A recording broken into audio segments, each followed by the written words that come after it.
So Anandji, you had a very great session right now at the Delhi Literature Festival. Your book name, Unshackling the Elephant, what was the idea of taking this as the book cover and the thought? So there was this, in the 90s, the idea of Asian tigers. And then the reaction was, India is not a tiger, India is like an elephant. So we move slowly, but it's very strong. Yeah. So we use that metaphor, and that elephant needs to get unshackled. So we constantly feel shackled. Yeah. You don't feel free, actually, regardless of what the textbooks tell you. So it's not only in the sense of gender, it's in the terms of economic rights, in terms of various rights you feel shackled. Right. So the idea of unshackling the elephant is, what is it that you can do to make an Indian truly free? So what was the reaction of your own fraternity when you wrote about it? I mean, so the good thing is everybody in my fraternity recognizes this issue. And everybody feels the need for that change.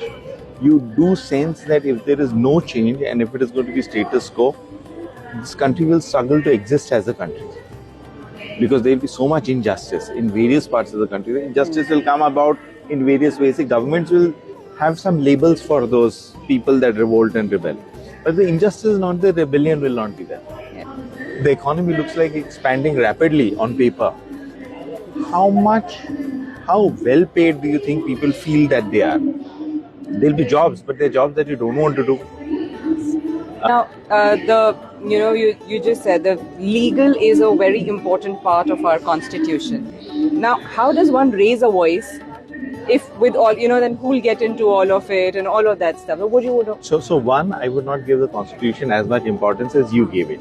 Yeah. It is also a law.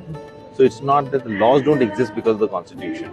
The constitution exists because the people want there to be one law that gives all of us direction. Its purpose is only that. Nothing else comes from the constitution. The fundamental rights, the right to free speech, comes from divinity. It does not come because of the constitution. Yeah. Constitution only recognizes it as a right. But it is a divine right that you have.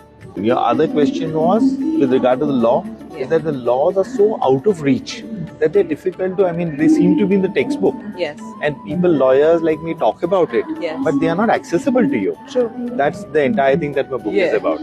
Got it. Thank you so much. And for the entire conversation and this amazing session, go to our YouTube channel and check that out. Thank you. Thank you so much.